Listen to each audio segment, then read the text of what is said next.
আসতে একটু দূরে একটা মসজিদ আছে, আমি ভালো করে ঘড়ি ধরে মিলিয়েছি, সেটা দিনে 5 বার নামাজ পড়ে মুসলমান।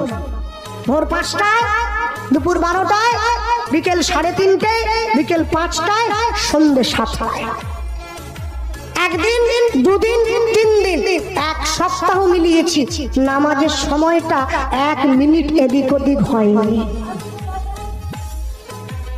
আপনাদের এই পুরো সবঙ্গে যদি বন্যা হয়ে যায়, তবু নামাজের সময়টা পরিবর্তন হবে না, ওটা ভোর 5টার নামাজটা 5টাতেই হবে।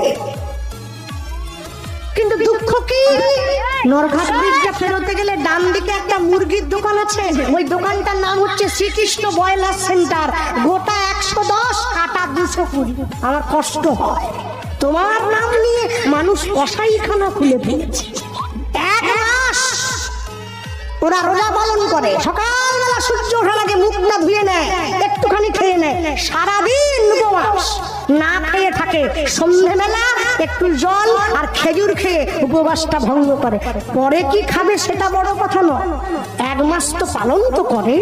আর আমার বাড়ির মা বোনেদেরকে বললে কি গো একাদশী করবে না, বলে না, এ বাচ্চা হবে না, পরের বাচ্চা হবে। আমি কি একাদশী?